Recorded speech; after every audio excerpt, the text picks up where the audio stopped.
আসসালামু আলাইকুম। এটিএন বাংলা সংবাদে সবাইকে স্বাগত জানাচ্ছে অনামিকা হাসান পুনম। শুরুতে বিআরবি কেবল সংবাদ শিরোনাম। ডিসেম্বরের মধ্যে জাতীয় নির্বাচন হতে হবে, বিএনপির তারুণ্যের সমাবেশে বললেন তারেক রহমান। নেতা কর্মীদের ভোটের প্রস্তুতি নেয়ার আহ্বান নয়াপল্টন জনসমুদ্র। আগামী ডিসেম্বর থেকে জুনের মধ্যে জাতীয় নির্বাচন, আবারও বললেন ডক্টর ইউনূস। সংস্কার, গণহত্যার বিচার এবং ভোটকে সামনে রেখে কাজ করছে অন্তর্বর্তী সরকার।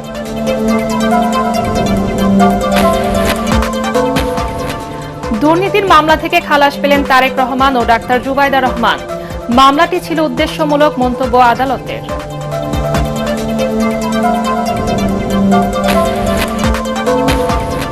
14 বছর পর কারামুক্ত জামাত নেতা এটিএম আজহার। শাহবাগে নেতাকর্মীদের সংবর্ধনা। দলের নেতাদের উপর জুডিশিয়াল কিলিং এর অভিযোগ। শুনছিলেন বিআরবি কেবল সংবাদ শিরোনাম, এবারে বিস্তারিত। ডিসেম্বরের মধ্যে জাতীয় নির্বাচন হতে হবে বলে জানিয়েছেন বিএনপির ভারপ্রাপ্ত চেয়ারম্যান তারেক রহমান। সে লক্ষ্যে নেতাকর্মীদের প্রস্তুতি নেওয়ার আহ্বান জানিয়েছেন তিনি। নয়াপল্টনে ছাত্রদল, যুবদল ও স্বেচ্ছাসেবক দল আয়োজিত তারুণ্যের সমাবেশে অবিলম্বে তরুণদের ভোটাধিকার ফিরিয়ে দিতে সরকারকে নির্বাচনের রোডম্যাপ দিতে হবে। জনগণ ও রাজনৈতিক দলগুলোকে প্রতিপক্ষ না বানিয়ে ক্ষমতায় থাকতে চাইলে নির্বাচনে অংশ নেওয়ার আহ্বান জানান তারেক রহমান। কামরুজ্জামান রাজীবের রিপোর্ট। তারুণ্যের রাজনৈতিক অধিকার প্রতিষ্ঠার সমাবেশে হাজারো তরুণের এই সরব উপস্থিতি। গণতন্ত্র আর ভোটাধিকার প্রতিষ্ঠার বার্তা নিয়ে তরুণ সমর্থক আর হাজারো নেতাকর্মীর জনস্রোত গিয়ে মিলিত হয় বিএনপির নয়াপল্টন কেন্দ্রীয় কার্যালয়ের সামনে। সমাবেশ শুরুর আগেই তা পরিণত হয় জনসমুদ্রে। তারুণ্যের জনস্রোতে লন্ডন থেকে ভার্চুয়ালি যোগ দেন বিএনপির ভারপ্রাপ্ত চেয়ারম্যান তারেক রহমান। প্রধান অতিথির বক্তব্যে তিনি জানান, তরুণ জনগোষ্ঠীকে প্রাধান্য দিয়েই সব কর্মপরিকল্পনা তৈরি করছে বিএনপি। তা বাস্তবায়নে প্রয়োজন নির্বাচিত সরকার, কিন্তু অন্তর্বর্তী সরকার নির্বাচন নিয়ে টালবাহানা করছে। তাদের উদ্দেশ্য নিয়ে জনমনে সন্দেহ তৈরি হয়েছে। আগামী জাতীয় নির্বাচন অনুষ্ঠান নিয়ে মনে হয় এরই ভিতরে টালবাহানা শুরু হয়েছে বা চলছে। কথিত অল্প সংস্কার আর বেশি সংস্কারের অভিনব শর্তের আবর্তে ঘুরপাক খাচ্ছে আগামী জাতীয় নির্বাচনের ভবিষ্যৎ। এরই ভিতরে জনগণ বিশ্বাস করতে শুরু করেছে সংস্কার নিয়ে সময় ক্ষেপণের আড়ালে অন্তর্বর্তীকালীন সরকারের ভেতরে এবং বাইরে কারো কারো মনে হয় কিছু ভিন্ন উদ্দেশ্য রয়েছে। অভিযোগ করেন, আদালতের রায়ের প্রতি সম্মান না দেখিয়ে স্বৈরাচারী আচরণের পুনরাবৃত্তি করছে অন্তর্বর্তী সরকার। যারা আইনের প্রতি শ্রদ্ধা দেখায় না, যারা আদালতের নির্দেশকে অবজ্ঞা করে, তাদের কাছ থেকে আমরা কতটুকু সংস্কার আশা করতে পারি? গণতান্ত্রিক আমি জনগণ এবং গণতন্ত্রের পক্ষের রাজনৈতিক দলগুলোকে দয়া করে প্রতিপক্ষ বানাবেন না। যদি আপনাদের কেউ রাষ্ট্র পরিচালনায় থাকতে চায়, তাহলে সরকার থেকে পদত্যাগ করে জনগণের কাতারে আসুন, নির্বাচন করুন। অতীতে তত্ত্বাবধায়ক সরকারের 3 মাসের মধ্যে জাতীয় নির্বাচন করার নজির রয়েছে উল্লেখ করে তারেক রহমান বলেন, ডিসেম্বরের মধ্যেই নির্বাচন দিতে হবে। ফ্যাসিবাদ মুক্ত বাংলাদেশে জনগণের সরাসরি ভোটে, জনগণের কাছে জবাবদিহিমূলক, জনগণের কাছে দায়বদ্ধ একটি সরকার দ্রুত দেখতে চায়। অন্তর্বর্তীকালীন সরকারের প্রতি আহ্বান, আগামী ডিসেম্বরের মধ্যেই জাতীয় নির্বাচন অনুষ্ঠিত হতে হবে। আবারও আমরা বলতে চাই, আগামী ডিসেম্বরের মধ্যেও জাতীয় নির্বাচন অনুষ্ঠিত হবে। নতুন প্রজন্মের প্রিয় ভাই বোনেরা, আজকের এই সমাবেশ, প্রিয় দেশবাসী, আগামী ডিসেম্বরের মধ্যে আপনারা জাতীয় নির্বাচন অনুষ্ঠান যাতে অনুষ্ঠিত হয় তার প্রস্তুতি নিতে শুরু করুন। তিনি বলেন, জনগণই বিএনপির ক্ষমতার উৎস, তারাই তাদের ভোটাধিকার আদায় করে নেবে। দিল্লি নয়, পিন্ডি নয়, নয় অন্য কোন দেশ, সবার আগে বাংলাদেশ। কামরুজ্জামান রাজীব, এটিএন বাংলা, ঢাকা। এদিকে অন্তর্বর্তী সরকারকে নির্বাচন নিয়ে হেলাফেলা না করতে কঠোর হুঁশিয়ারি দিল বিএনপি। নয়াপল্টনে ছাত্রদল, যুবদল, স্বেচ্ছাসেবক দলের তারুণ্যের সমাবেশ থেকে এই হুঁশিয়ারি দেন দলের সিনিয়র নেতারা। বলেন, গণতন্ত্র ও নির্বাচনের দাবিতে রাজপথে থাকতে বদ্ধপরিকর দেশের বৃহৎ এই রাজনৈতিক দল।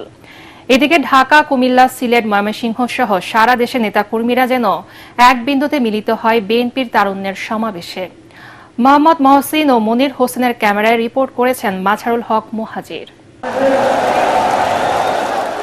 যে তারুণ্য পতন ঘটালো স্বৈরাচারী শাসন ব্যবস্থার, সেখানে অভ্যুত্থান পরবর্তী বাংলাদেশে সব রাজনৈতিক দলের চিন্তা ভাবনায় যেন তরুণরাই।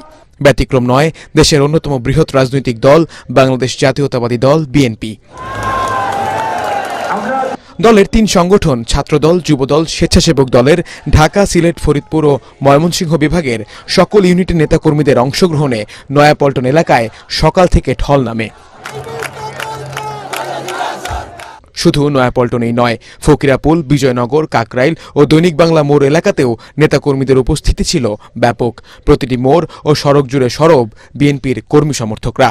সারা বাংলাদেশের তরুণ সমাজ ভারপ্রাপ্ত চেয়ারম্যান জন তারেক রহমানের নেতৃত্বে একত্রিত আছে, এই মেসেজটাই আমাদের দেওয়া প্রয়োজন। বিগত যে জুলাই আগস্ট আন্দোলন হয়ে গেল, এখানে কিন্তু সব থেকে বেশি বুলেটের সামনে কিন্তু বুক পেতে জিতে ছাত্রদল, যুবদল, স্বেচ্ছাসেবক কর্মীরা। পার্লামেন্টে এবার তরুণরাই অংশগ্রহণ করবে আমার বিশ্বাস।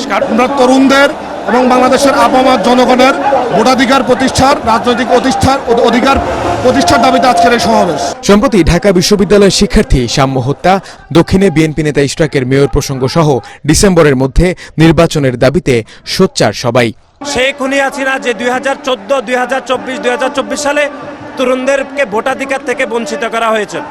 সুতরাং পরিবর্তিত পরিস্থিতিতে তরুণদের উপরে বাংলাদেশ জাতীয়তাবাদী দল বিএনপি অতীত আস্থা রেখেছে, ভবিষ্যতে আমরা আস্থা রাখতে চাই। মঞ্চে উপস্থিত দলের সিনিয়র নেতাদের চোখেও তরুণদের নিয়ে এক আকার স্বপ্ন। এক যুগেরও বেশি সময় ধরে নির্যাতন আন্দোলনের সব স্মৃতি তুলে ধরে তরুণদের কাছেই আগামী নেতৃত্ব দিতে চান তারা।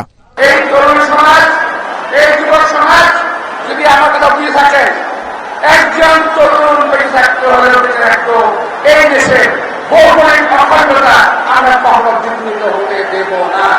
আমরা নির্বাচনের রোডম্যাপ চেয়েছিলাম, আমরা কারো পদত্যাগ চাইনি। পদত্যাগের নাটক দেখেছে বাংলাদেশের মানুষ। আমরা সুস্পষ্ট জাতীয় সংসদ নির্বাচনের জন্য অতি অবশ্যই ডিসেম্বরের মধ্যে একটি রোডম্যাপ চেয়েছি। প্রেসিডেন্ট জিয়াউর রহমানের এই তরুণদেরকে ছাত্রদল, যুবদল, স্বেচ্ছাসেবক দল নামে তিনি যে সংগঠিত করেছেন একটাই উদ্দেশ্য, এদেশের বিপদ আপদে, এদেশের উন্নয়নে তরুণ সমাজই হচ্ছে জাতির ব্যান্ডার। এই বিশাল সমাবেশকে বলা হচ্ছে রাজনৈতিক অধিকার প্রতিষ্ঠার সমাবেশ। জনমনে এখন প্রশ্ন একটাই, জন আকাঙ্ক্ষা পূরণে কতটা সফল হবে বিএনপি?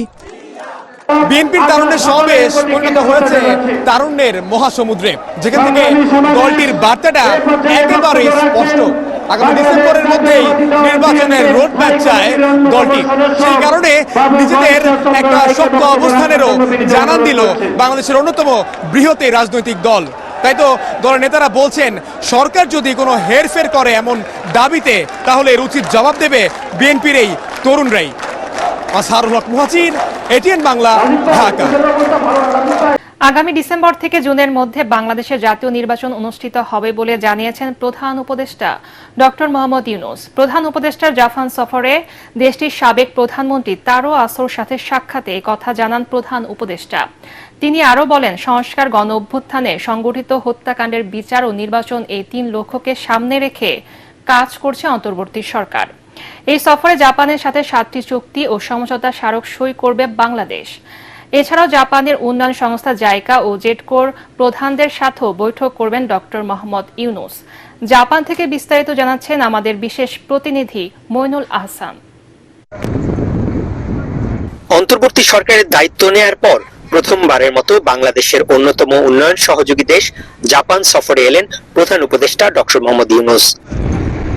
টোকিওর স্থানীয় সময় দুপুর 2টায় বিমানবন্দরে পৌঁছলে বাংলাদেশের রাষ্ট্রদূত সহ জাপান সরকারের প্রোটোকল অফিসার বাংলাদেশের সরকার প্রধানকে বিমানবন্দরে স্বাগত জানান। পরে ডক্টর ইউনূসের সাথে তার হোটেলে দেখা করেন জাপানের সাবেক প্রধানমন্ত্রী ও জাপান বাংলাদেশ ফ্রেন্ডশিপ পার্লামেন্ট ফোরামের প্রধান তারো আসো। বৃহস্পতিবার এশিয়ার সমস্যা সম্ভাবনা নিয়ে আয়োজিত নিক্কেই ফোরামের সম্মেলনে যোগ দেবেন প্রধান উপদেষ্টা। এর একদিন পর শুক্রবার দেশটির প্রধানমন্ত্রীর সাথে দ্বিপাক্ষিক বৈঠকের পাশাপাশি জাপানের একাধিক উন্নয়ন সংস্থার প্রধানের সাথেও ডক্টর ইউনূসের বৈঠক হওয়ার কথা রয়েছে। সফরের বিভিন্ন পর্যায়ে 7টি চুক্তি ও সমঝোতা স্মারক সই করবে দুদেশ। সফরের বিস্তারিত নিয়ে সংবাদ সম্মেলন করেন প্রধান উপদেষ্টার প্রেস সেক্রেটারি শফিকুল আলম। জাপানে আসার আগে প্রফেসর ইউনূস একটা টাস্ক ফোর্স করেছেন জাপানে কিভাবে দ্রুত 1 লক্ষ লোক পাঠানো যায়। এখানে জাপানের খুবই স্কিল লেবারের খুবই শর্টেজ। এই 1 লক্ষ লোক যদি আমরা পাঠাতে পারি এটা পরবর্তী আরেকটা ফ্লাড গেট ওপেন করবে। বাজেট সহায়তা হিসেবে $1 বিলিয়ন চাইবে বাংলাদেশ। এছাড়াও বাংলাদেশে জাপানের বিনিয়োগ বাড়াতে দেশটির ব্যবসায়ী ও প্রবাসী বাংলাদেশিদের সাথে আলোচনা করবেন ডক্টর ইউনূস। বাংলাদেশের সরকার প্রধানের এই সফরকে কেন্দ্র করে প্রবাসী বাংলাদেশিদের মধ্যে ব্যাপক উৎসাহ উদ্দীপনা দেখা গেছে। ওনার এই আগমনে আমাদের সাথে জাপানের যে সুসম্পর্ক এটা যাতে আরো শক্তিশালী হয়, আমরা সুন্দর একটি সুখী বাংলাদেশ চাই। সেই লক্ষ্যে উনি যথাযথ পদক্ষেপ গ্রহণ করবেন। বাংলাদেশের সাথে ব্যবসায়িক যে সম্পর্ক সেটা আরো যেন সুদৃঢ় এবং আরো গভীরভাবে করা যায় সেই বিষয়গুলি নিয়ে তিনি আরো চিন্তা ভাবনা করবেন। সফরে জাপানের একটি বিশ্ববিদ্যালয় থেকে সম্মানসূচক ডিগ্রি গ্রহণ করবেন প্রধান উপদেষ্টা। 4 দিনের সফর শেষে 31 মে দেশে ফেরার কথা রয়েছে প্রধান উপদেষ্টার। বাংলাদেশের অন্তর্বর্তীকালীন সরকার প্রধান ডক্টর মোহাম্মদ ইউনূসের জাপান সফরকে কেন্দ্র করে এখানকার যারা প্রবাসী বাংলাদেশি আছেন তাদের মধ্যে একটি ব্যাপক উৎসাহ উদ্দীপনা সৃষ্টি হয়েছে। তারা প্রত্যাশা করছেন এই সফরকে কেন্দ্র করে ডক্টর মোহাম্মদ ইউনূসের যে বিশ্বব্যাপী যে ওনার পরিচিতি রয়েছে সেই পরিচিতিকে কেন্দ্র করে জাপান এবং বাংলাদেশের মধ্যে সম্পর্ক আরো সুদৃঢ় হবে এবং এর ফলে বাংলাদেশ থেকে ব্যবসা বাণিজ্য জাপানে আরো সুযোগ সৃষ্টি হবে এবং বাংলাদেশ থেকে আরো স্টুডেন্ট বা বাংলাদেশে যারা ব্যবসায়ী আছে বা বিভিন্ন ক্ষেত্রে এখানে যে শ্রমিকের প্রয়োজন রয়েছে সেই দ্বার আরো উন্মোচিত হবে বলে তারা প্রত্যাশা করছেন। Moinul Hasan, ATN Bangla, Tokyo, Japan. দুর্নীতির মামলায় বিএনপির ভারপ্রাপ্ত চেয়ারম্যান তারেক রহমান ও তার স্ত্রী ডাক্তার জুবাইদা রহমানকে খালাস দিয়েছে হাইকোর্ট। বিচারপতি মোহাম্মদ খুসরুজ্জামানের একক বেঞ্চ এই রায় দেন। রায়ে আদালত বলেন উদ্দেশ্যমূলকভাবে দুর্নীতির এই মামলাটি দায়ের করা হয়েছিল। আরও জানাচ্ছেন হুমায়ুন চিশতি। দুর্নীতি দমন কমিশনের করা দুর্নীতির মামলায় 3 বছরের সাজার রায়ের বিরুদ্ধে আপিল করার অনুমতি চেয়ে হাইকোর্টে আবেদন করেন বিএনপির ভারপ্রাপ্ত চেয়ারম্যান তারেক রহমানের স্ত্রী ডাক্তার জোবাইদা রহমান। 587 দিনের বিলম্ব মওকুফ করে গত 13 মে আপিলের অনুমতি দেন হাইকোর্ট। সুযোগ না থাকায় এই মামলায় তারেক রহমান আপিল করেননি। তবে জোবাইদা রহমানের আপিলের সাথে তারও খালাসের আবেদন করা হয়েছিল। শুনানি শেষে বিচারিক আদালতের সাজার রায় বাতিল করে তারেক রহমান ও জোবাইদা রহমানকে খালাস দেন হাইকোর্ট। আমাদের এই আপিল মঞ্জুর করেছেন, অর্থাৎ বেগম জোবাইদা রহমানের বিরুদ্ধে যে দণ্ডাদেশ ছিল সেটা থেকে উনি নির্দোষ সাব্যস্তে খালাস হয়েছেন। আমাদের supreme court, Pakistan supreme court, Indian supreme কোর্টের বিভিন্ন জাজমেন্ট দিয়ে আমরা দেখিয়েছি যে যদি মামলা এজ এ হোল দেখা যায় যে কারো বিরুদ্ধে প্রমাণ হয় নাই, সেক্ষেত্রে যারা আপিল করতে পারেননি তাদেরকেও আপনারা এইটার বেনিফিট, এই একুইটারের বেনিফিট তাকেও আপনারা দিতে পারেন। উনি এটা গ্রহণ করেছেন এবং জাজমেন্টে উনি অর্ডার পোর্শনে পরিষ্কারভাবে উল্লেখ করেছেন যে মিস্টার তারেক রহমান সাহেবকেও এই মামলা থেকে নির্দোষ সাব্যস্তে খালাস দেওয়া হলো। কোনো ধরনের কোনো সারবত্তা না থাকা সত্ত্বেও যখন মামলা তাদের বিরুদ্ধে হয়েছে এবং সাজা দেওয়া হয়েছে, এটাও ম্যালিসিয়াস প্রসিকিউশন বলা যায়। রায়ের প্রতিক্রিয়ায় দুর্নীতি দমন কমিশনের কর্মকাণ্ডের সমালোচনা করেন সংস্থাটির আইনজীবী। বলেন তড়িঘড়ি করে ও নিয়ম না মেনেই মামলাটি করেছিল তখনকার কমিশন। এগুলো হচ্ছে তাড়াহুড়ো করতে গিয়ে একটা মামলা ফাইল করছে, ডেট অফ অকারেন্স দেখাচ্ছে 82 সাল থেকে। 82 সালে তারেক রহমান বা তার ওয়াইফ দুজনেই আমার ধারণা যে স্কুল স্টুডেন্ট ছিল। তো সম্পদের মামলা স্কুল স্টুডেন্টদের বিরুদ্ধে এটা একটা গোড়ায় গলত করে ফেলেছে। আমরা মতামত জানাবো কমিশনকে। কমিশন টেক ডিসিশন যে তারা আপিল করবে কি করবে না। জ্ঞাত আয় বহির্ভূত সম্পদ অর্জনের অভিযোগে 2008 সালের 26 সেপ্টেম্বর তারেক রহমান, তার স্ত্রী ডাক্তার জোবাইদা রহমান ও শাশুড়ি সৈয়দা ইকবাল মান্থ বানুর বিরুদ্ধে মামলা করে দুদক। 2023 সালের 2 আগস্ট তারেক রহমানকে 9 ও ডাক্তার জোবাইদা রহমানকে 3 বছর কারাদণ্ড দেন বিচারিক আদালত।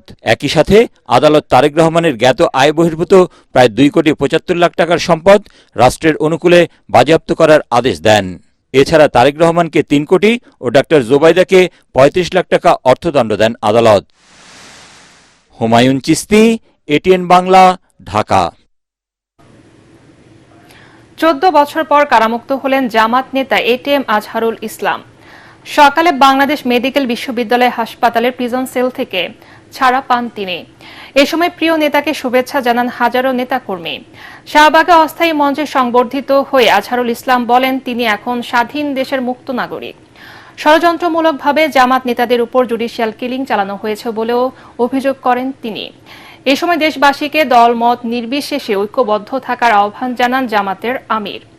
বিস্তারিত জানাচ্ছেন খায়রুল ইসলাম।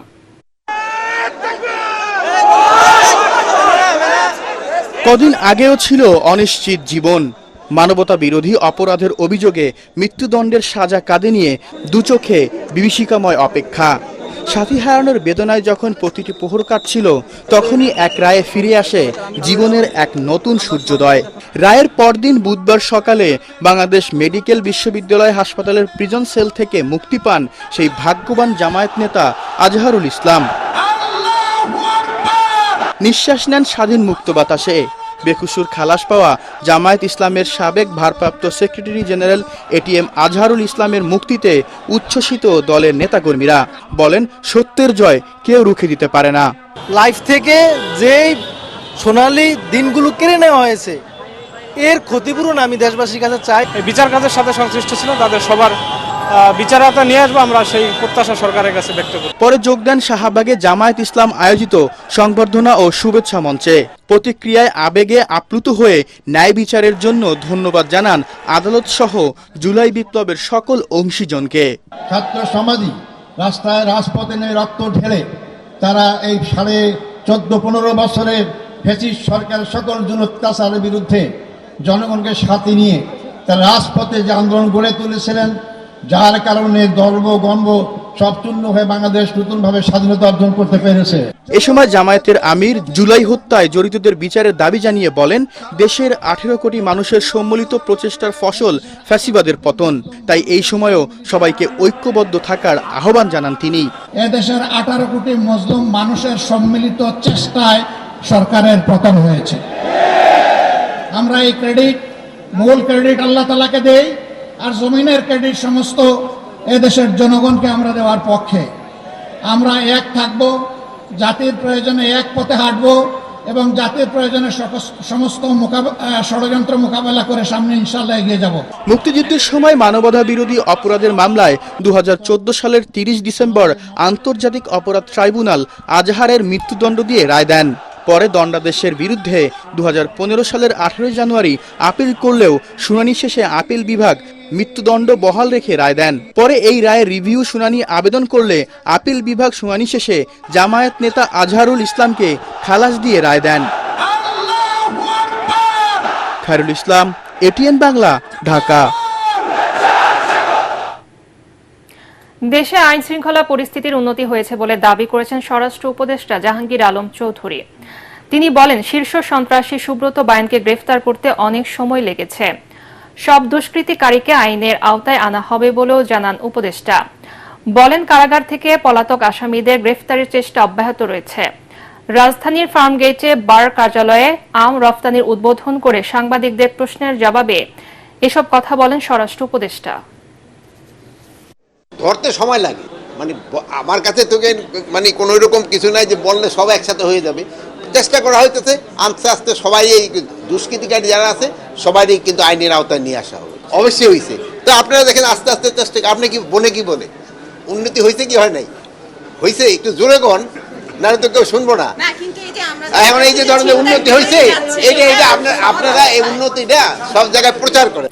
সরকারি চাকরি অধ্যাদেশ প্রত্যাহারে কর্মচারীদের দাবি মন্ত্রী পরিষদ সচিব শেখ আব্দুর রশিদকে জানানো হয়েছে।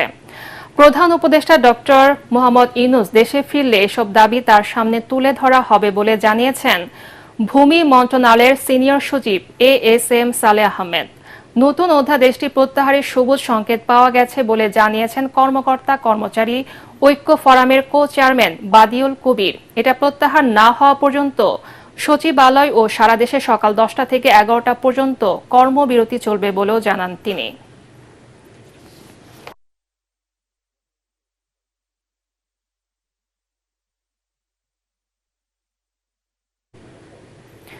বিএনপি নেতা ইশরাক হোসেনকে মেয়র ঘোষণা করে নির্বাচনী ট্রাইব্যুনালের রায় ও নির্বাচন কমিশনের গ্যাজেটের কার্যক্রম স্থগিত চেয়ে করা লিভ টু আপিলের পরবর্তী শুনানি কাল।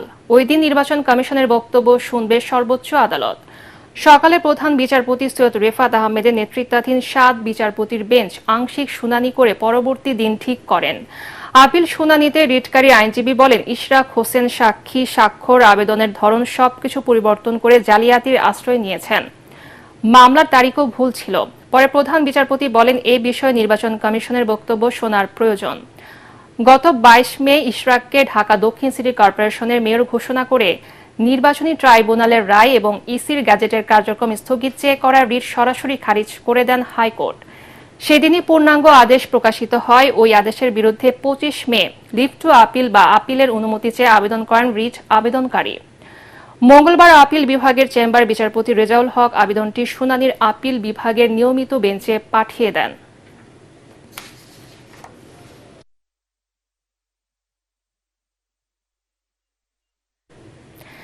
দেশের ভৌগোলিক অখণ্ডতার প্রশ্নে কোনো আপোষ করা হবে না বলে মন্তব্য করেছেন বিমান বাহিনী প্রধান air chief marshal Hasan Mahmud Khan. সকালে চট্টগ্রামের ভাটিয়ারীতে বাংলাদেশ মিলিটারি একাডেমির 88তম BMA দীর্ঘমেয়াদী কোর্সের অফিসার ক্যাডেটদের কমিশন প্রাপ্তি উপলক্ষে আয়োজিত রাষ্ট্রপতি কুচকাওয়াজে তিনি একথা বলেন। সেনাবাহিনী একটি পেশাদার, শৃঙ্খলাবদ্ধ এবং সর্বাধুনিক সমরাস্ত্র সজ্জিত বাহিনী হিসেবে আরও সুদৃঢ় ও সক্ষম হয়ে গড়ে উঠবে বলেও আশা প্রকাশ করেন বিমান বাহিনী প্রধান। কমিশন প্রাপ্তদের মধ্যে 128 জন পুরুষ ও 23 জন মহিলা অফিসার রয়েছেন। এছাড়াও 4 জন ফিলিস্তিনি অফিসার রয়েছেন, যারা সেনাবাহিনীতে অফিসার পদে যোগদান করবেন। 88তম BMA দীর্ঘমেয়াদী কোর্সের সেরা চৌকস ক্যাডেট নির্বাচিত হয়ে সর্ড অব অনার লাভ করেন ব্যাটালিয়ন সিনিয়র আন্ডার অফিসার সম্রাট জাবির। সামরিক বিষয়ে শ্রেষ্ঠত্বের জন্য সেনাবাহিনী প্রধান স্বর্ণপদক লাভ করেন company senior officer Abdul Wadud Masum. বিদেশি ক্যাডেটদের মধ্যে ফিলিস্তিনের officer cadet sergeant Mohammad Isbe BMA trophy of excellence লাভ করেন। তিন বাহিনীর মধ্যে জয়েন্টনেস হচ্ছে যুদ্ধের সাফল্যের অন্যতম প্রয়োজনীয়তা বা নেসেসিটি।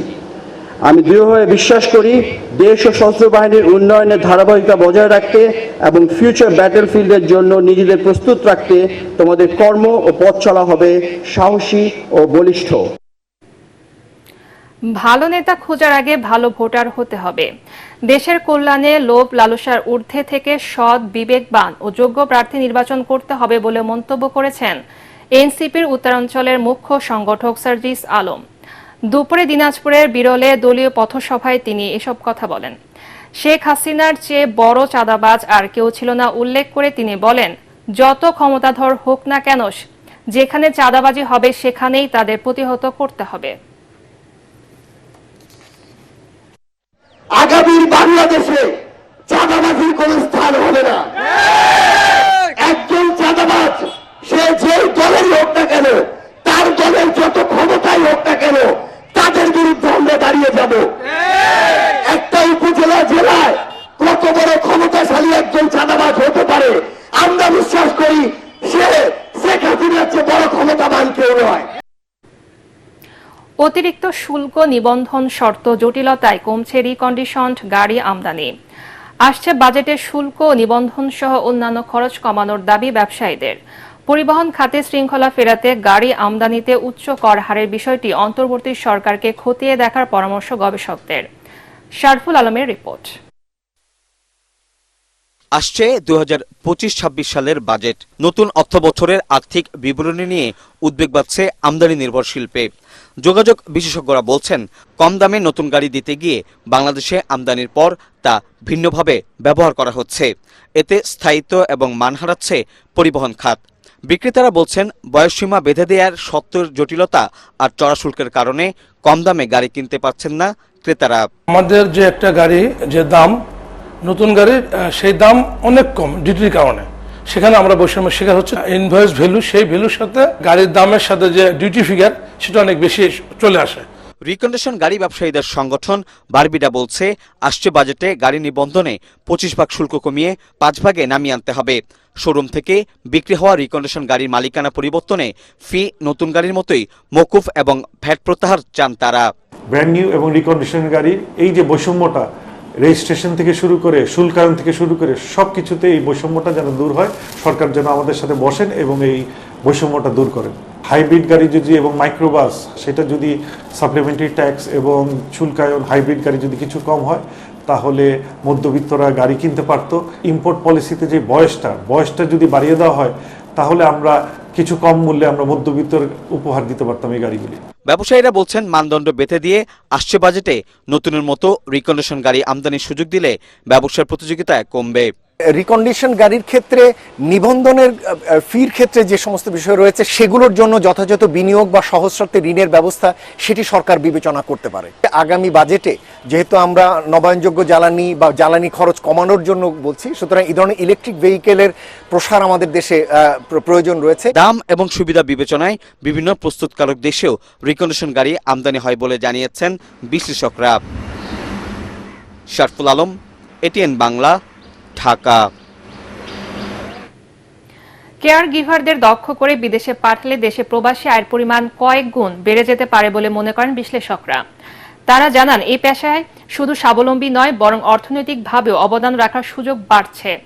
রাজধানীর একটি হোটেলে এশীয় ডেভেলপমেন্ট ব্যাংক এডিবি ও আয়াত এডুকেশন আয়োজিত সেমিনারে এসব কথা বলেন বক্তারা। প্রবীণ জনগোষ্ঠী, প্রতিবন্ধী ও দীর্ঘমেয়াদে সহায়তা প্রয়োজন এমন জনগোষ্ঠীর জন্য মানবিক ও কার্যকর কেয়ার ব্যবস্থা গড়ে তুলতে হবে। অনুষ্ঠানে শিক্ষা সচিব সিদ্দিক জোবায়ের বলেন, চ্যালেঞ্জ থাকলেও সরকার এই খাতে কার্যকর উদ্যোগ ও তা বাস্তবায়নে কাজ করছে, তবে এজন্য বেসরকারি খাতকেও এগিয়ে আসতে হবে। বাংলাদেশের শিক্ষা খাতে জাতিসংঘের শিক্ষা, বিজ্ঞান ও সংস্কৃতি সংস্থা ইউনেস্কোর মানদণ্ড অনুযায়ী বাজেটে অর্ধেক বরাদ্দও দেয়া হয় না বলে জানিয়েছেন বিশেষজ্ঞরা। যা বরাদ্দ দেয়া হয় তার বেশিরভাগই বেতন ভাতা আর অবকাঠামো নির্মাণে ব্যয় হয় বলেও জানান তারা। রাজধানীর মতিঝিলের ইত্তেফাক ভবনে বাংলাদেশ ছাত্র কল্যাণ ট্রাস্ট আয়োজিত শিক্ষায় কেমন বাজেট চায় শীর্ষক এক গোল টেবিল বৈঠকে এসব কথা বলেন তারা। অনুষ্ঠানে প্রধান অতিথি ছিলেন ঢাকা বিশ্ববিদ্যালয়ের সাবেক ভিসি প্রফেসর ডক্টর আনোয়ার উল্লাহ চৌধুরী। এ সময় উপস্থিত শিক্ষাবিদরা বলেন, প্রতি অর্থ বছরের বাজেটে শিক্ষা খাতের টাকার অঙ্কে বরাদ্দ বাড়লেও জিডিপির অনুপাতে তা বৃদ্ধি করতে না পারলে দক্ষ মানব সম্পদ তৈরি করা চ্যালেঞ্জ হবে।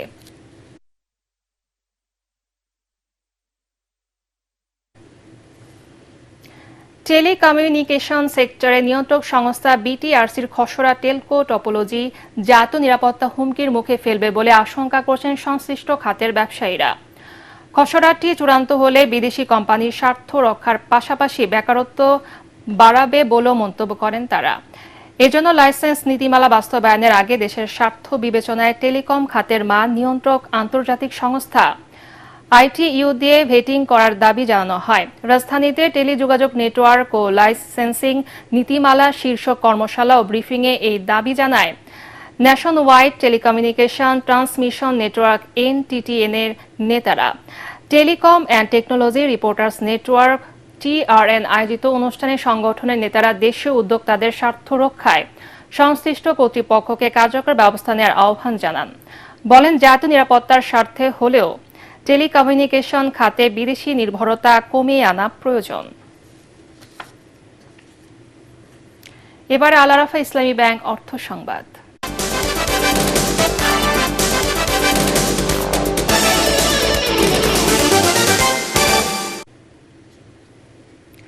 প্রাণ আরএফএল গ্রুপের electronics brand Vision money back guarantee offer ক্যাম্পেইনের আয়োজন করেছে। এর আওতায় ক্রেতারা এয়ার কন্ডিশনার কেনার 1 মাসের মধ্যে যদি পণ্যটি নিয়ে সন্তুষ্ট না হন তবে পুরো টাকা ফেরত পাবেন। এক্ষেত্রে পণ্য ফেরতের সময় প্যাকেজিং ও সকল কাগজপত্র ঠিক থাকতে হবে। রাজধানী গুলশানের একটি হোটেলে ক্যাম্পেইনের উদ্বোধন করেন প্রতিষ্ঠানের ব্যবস্থাপনা পরিচালক RN পাল। তিনি জানান, দ্বিতীয়বারের মতো এই মানি ব্যাগ গ্যারান্টি অফার দেশের এসি শিল্পে নতুন ইতিহাস রচনা করেছে। ভীষণ এসি নির্বাহী পরিচালক নূর আলম বলেন, ভোক্তাদের সন্তুষ্টিকে সর্বোচ্চ গুরুত্ব দেওয়ার বিষয়ে ভীষণ অঙ্গীকারবদ্ধ। এ সময় প্রধান বিপণন কর্মকর্তা আল্লামা মুর্শিদ মুনি, মোহিত চক্রবর্তী সহ ঊর্ধ্বতন কর্মকর্তারা উপস্থিত ছিলেন।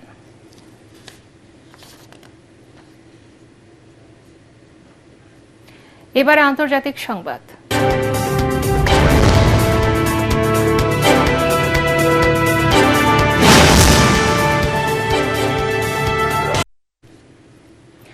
আবারও কানাডাকে যুক্তরাষ্ট্রের 51তম অঙ্গরাজ্য হওয়ার আহ্বান জানিয়েছেন মার্কিন প্রেসিডেন্ট ডোনাল্ড ট্রাম্প। এজন্য কানাডাকে এবার গোল্ডেন ডোম ক্ষেপণাস্ত্র প্রতিরক্ষা সিস্টেমের লোভ দেখিয়েছেন তিনি। অঙ্গরাজ্য হিসেবে যোগ দিলে কানাডাকে এই ক্ষেপণাস্ত্র প্রতিরক্ষা সিস্টেম বিনামূল্যে দেবে যুক্তরাষ্ট্র। তবে এই প্রস্তাব ফিরিয়ে দিলে এর প্রতিরক্ষা সিস্টেমের অংশ হতে দেশটিকে ব্যয় করতে হবে $6,100 কোটি। নিজের মালিকানাধীন সামাজিক যোগাযোগ মাধ্যম ট্রুথ সোশ্যালে পোস্ট করা এক বার্তায় তিনি এই কথা বলেন। গত সপ্তাহে গোল্ডেন ডোম নামে একটি ক্ষেপণাস্ত্র প্রতিরক্ষা সিস্টেম উদ্বোধন করেন ট্রাম্প।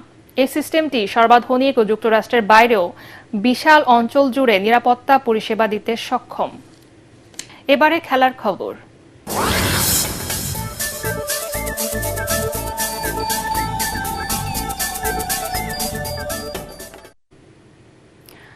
সামিদ সোম ও ফাহমিদুল ইসলামকে নিয়ে পরবর্তী 2 ম্যাচের জন্য 26 সদস্যের দল ঘোষণা করেছেন বাংলাদেশ জাতীয় ফুটবল দলের coach heavier Cabrera.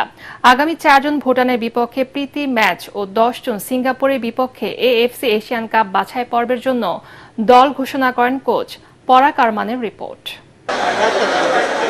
AFC Asian cup বাছাই পর্বে ভারতের বিপক্ষে ম্যাচের আগে বাংলাদেশের প্রাথমিক দলে ডাক পেয়েছিলেন ইতালি প্রবাসী ফুটবলার ফাহমিদুল ইসলাম, কিন্তু শেষ পর্যন্ত হ্যাভিয়ার কাবরেরার দলে জায়গা হয়নি তার। এবার ভুটান ও সিঙ্গাপুর ম্যাচের জন্য তাকে ডেকে এনেছে Bafufe.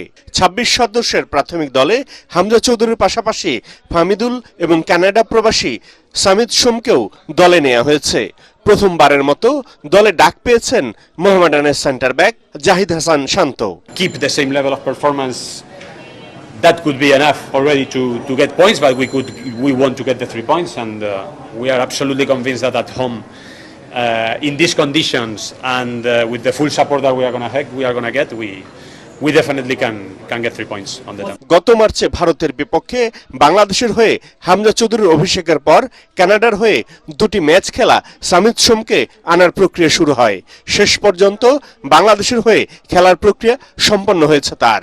Every single detail, every single player is under observation. We have reports about every single player in the league, and you can be sure that this is the list. সবকিছু ঠিক থাকলে আগামী 3 জুন হামজা চৌধুরী এবং 4 জুন সামিদ সোমের ঢাকায় আসার কথা রয়েছে। আর ভুটান ও Singapore 2টি ম্যাচই হবে ঢাকার জাতীয় স্টেডিয়ামে। পরাগ আরমান, এটিএন বাংলা, ঢাকা। পাকিস্তানের বিপক্ষে ভালো ক্রিকেট খেলতে চায় বাংলাদেশ। লাহোরের প্রথম টি-20 ম্যাচের আগে আনুষ্ঠানিক সংবাদ সম্মেলনে বললেন অধিনায়ক লিটন দাস। এই সময় তিনি যোগ করেন, আরব আমিরাতের বিপক্ষে যে ভুলগুলো তারা করেছেন তারা যেন পুনরাবৃত্তি না হয়, সেই লক্ষ্য থাকবে তাদের। এ সময় নিজের ব্যাটিং ফর্ম নিয়ে অধিনায়ক জানান, চেষ্টা করবেন যেন ধারাবাহিকতা ধরে রাখতে পারেন। রাত 9টায় গাদ্দাফি স্টেডিয়ামে স্বাগতিক পাকিস্তানের বিপক্ষে মাঠে নামবে টাইগাররা। আলোচনা সমালোচনা হবেই, ভালো ক্রিকেট না খেললে এটা তো নর্মাল জিনিস, বাট আমাদের সবারই চেষ্টা থাকে যে আমরা ভালো ক্রিকেটটা কিভাবে খেলতে পারি, অ্যান্ড আমরা জানি আমরা কোথায় কি মিস্টেক করেছি, আর আমরা চেষ্টা করবো ওই জিনিসটা যেন রিপিট এখানে না হয়। আমার মনে হয় আমাদের টিমটা খুব ব্যালেন্স সাইড, ভালো গেম উপভোগ করব। শেষ করার আগে বিআরবি কেবল সংবাদ শিরোনাম আরেকবার। ডিসেম্বরের মধ্যে জাতীয় নির্বাচন হতে হবে, বিএনপির তারুণ্যের সমাবেশে বললেন তারেক রহমান। নেতাকর্মীদের ভোটের প্রস্তুতি নেয়ার আহ্বান নয়াপল্টন জনসমুদ্র। আগামী ডিসেম্বর থেকে জুনের মধ্যে জাতীয় নির্বাচন আবারও বললেন ডক্টর ইউনূস। সংস্কার, গণহত্যার বিচার এবং ভোটকে সামনে রেখে কাজ করছে অন্তর্বর্তী সরকার।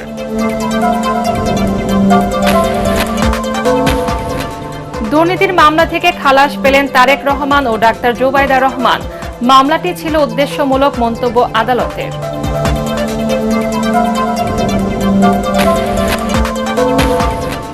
14 বছর পর কারামুক্ত জামাত নেতা এটিএম আজহার। শাহবাগের নেতাকর্মীদের সংবর্ধনা, দলের নেতাদের উপর জুডিশিয়াল কিলিং এর অভিযোগ। পরবর্তী সংবাদ দেখার আমন্ত্রণ জানিয়ে এখনকার মতো শেষ করছি। ATN বাংলার সংবাদ ইউটিউবে দেখতে ব্রাউজ করুন, youtube/ATN বাংলা নিউজ। ধন্যবাদ সবাইকে।